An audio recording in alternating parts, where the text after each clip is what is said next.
Hi, this is Roger, thanks for dropping by. Consequences. You heard me talking about my watering frequency getting pretty spaced out. Well, it was very spaced out today, so I came in here with the sole intention of having a very busy watering day. And I started off with this lot down here. This is my cooler, shadier ones, the ones that shouldn't really dry out. And out of that lot I watered 3. All the others were still wet. 10 days ago those were looked at. And they're still wet. Why? Well, first of all, shorter days, and although I've got the lights extending the day length, I don't think that light really does much for these. It lights them up for me to see, but I'm not sure it's effective light as far as growing plants is concerned. But the other thing that's changed over here is I turned the fans off. Several people have said they have a drying effect if they're too close to the plants. They also have a cooling effect, but one overrides the other. So they haven't had as much air circulation, if any, come to think of it, because the big fans hardly ever come on. The one big circulating fan comes on when the heater comes on, but that's at night. But that at least stirs things up, you know, but during the day the fans are off. There's no circulation going on out here at all. Well, that means they're not using so much water up through the leaves, which was the idea of stopping the fans, yeah? To stop the leaves drying out. But because they're not losing that moisture through the leaves, it's stopping the pots drying out as well. Now I'm getting to the point now where it could be a worry on the grounds that things are staying wet too long. But in this area that's not so much of a big deal. However, when we get onto some of the other pots it could be, because most of the other pots are either oncidiums, well they're a mix, but in the main oncidiums and a mix of other bits and bobs basically.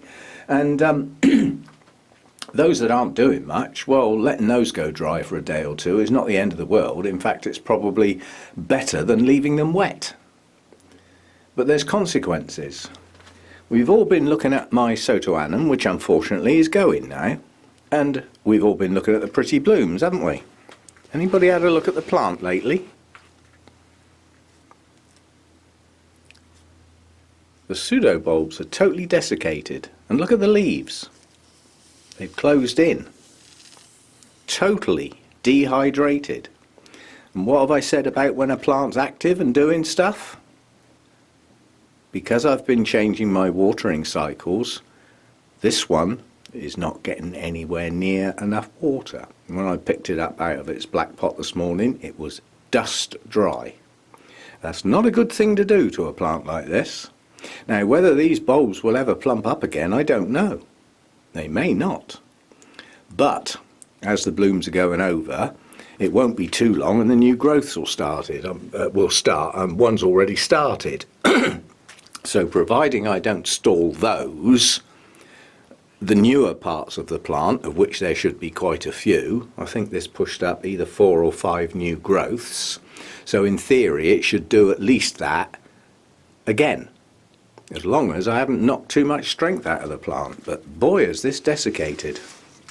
Just coming round the back, it really shows. The state of these bulbs.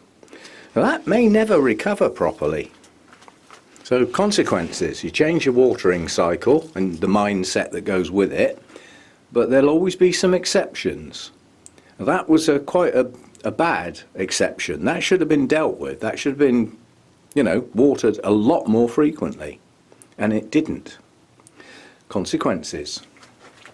But on the good side, my Dendrobium alexandrae has opened, managed to get one bloom open, very slow to open, but then they last ages. And this is a typical Litoria. The inside of the bloom has hardly any colour. And the patterning you can see on the inside of the petals and sepals really is see-through. The patterning's on the back.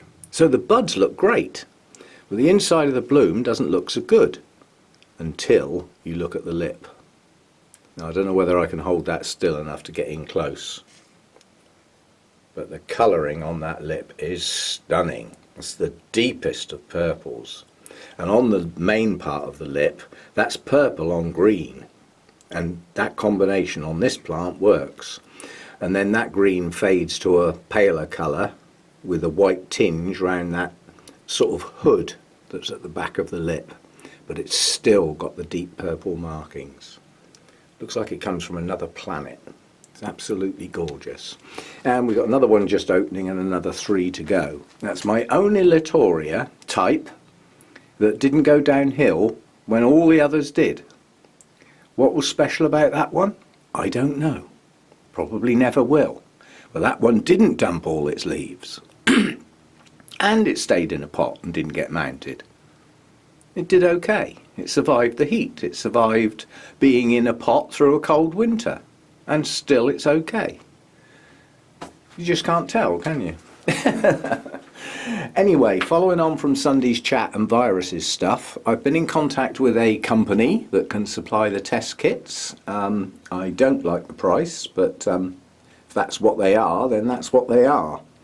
And again, consequences. If I don't test some of my iffy plants, I'll never know, will I? And they'll still be here. And if they're still here in the collection, there is a possibility of cross-contamination. Yeah? So unfortunately, I think I'm going to have to bite the bullet and get it, and get the test kits. And I have a list in my head of ones I need to do immediately. And I'm combining that with another thought that won't leave my head. I've got too many plants. It's not I know I've got too many plants and something has to be done about it. Once we get into the warmer weather next year, the workload, I know, is just going to become a chore. So I'm going to try and preempt it and get the volume of plants down. And the rationalisation is probably going to be, first, let's test some plants. Well, if some of those start turning out positive, that's part of the job done, isn't it? Because they'll have to go straight out. There's no point in keeping them. They will have to go. So that can sort out a few. I hope it doesn't sort out many, but who knows? I don't, and until I test, I won't. So that could eliminate some straight away. And then I'm going to start looking round at the poor performers, the ones that have been struggling for too long. And think, why are they still here? Are they special to me? If the answer's no, they can probably go. And that might have to include some that were gifts, because they just won't get going or won't do well. So there's those. And then there are those that perform badly for a different reason. Ones that I spend a whole year looking after them, and they bloom once a year, and the blooms last a couple of weeks. Well, somebody else can have those if they want them. I haven't worked that bit out yet, don't all jump. But there's an amount in that category that just, you know, it's too much plant for too little result. So there's those. Now, in that rationale, my Laelia anceps would come into that category. Yeah? You spend a whole year, you spend absolutely ages waiting for a spike to grow, and they still aren't showing their buds. And then the blooms last, what, 3 weeks, 4 weeks? Maybe a bit more, I can't remember. But that one's special to me. That was the first ever Cattleya bloom that stopped me dead in my tracks at a show. And I've never forgotten that feeling of just that vibrant colour. And I just stopped and stared, and that has never gone away. So I'll always want a Laelia anceps in my collection, despite it not being a brilliant performer. But when it does, it performs special, yeah, not ordinary. So we've got some rationalisation to do in here, and I'm gonna get it done. I have no thoughts on how I'm going to get rid of plants that I just don't want that are healthy plants. I haven't thought that through yet. But somehow or other that's going to happen. Worst case scenario, I will dump them on the raffle table at the Orchid Societies. That way somebody's got to take them off me. But anyway, I will think that through as and when. That's not happening until at least the spring, on the grounds that although I could take plants into the Orchid Society this time of year, because they'd only spend a short amount of time in the car, I can't start posting things around.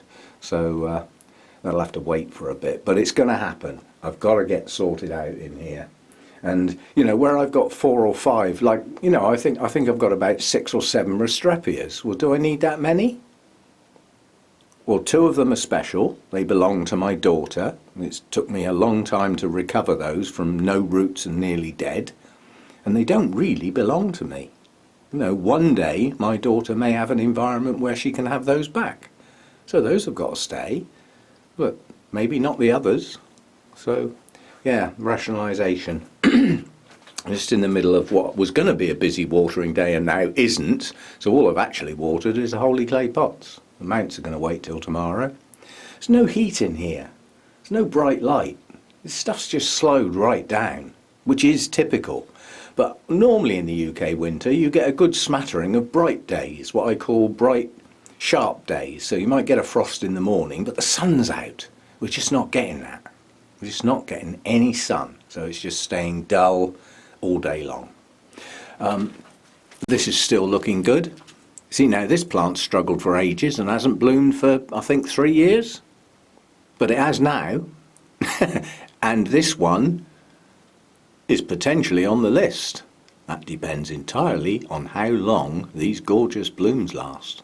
Because if they only last a couple of weeks, again, it's a lot of plant for a spectacular result that might be just too short. So you blooms, you need to hang in there. But they are gorgeous, aren't they? And a good size for a cluster type dendrobium. Good size. So a potential to go on the list. But you can see the rationale. You know, looking at the Nobiles. I've got quite a few now, and a few have come into the collection as gifts. I bought one new one myself this year. On reflection, that was probably a daft idea, because I've probably got enough, and it's a big one. But anyway, something's got to give. It just has. And as a consequence of a set of plants staying wet in pots through the winter in the cold temperatures that have since been mounted, plus other stuff that has come in this year that's been mounted, my workload goes up. The mounts are the hardest workload, especially when we start getting the warm weather. So something's got to give. We'll work on it. We'll work on it. But in the meantime, yes, a warning shot. While you reduce your watering frequency, perhaps you don't need to reduce it quite as much for the odd 1 or 2 plants. Otherwise that happens.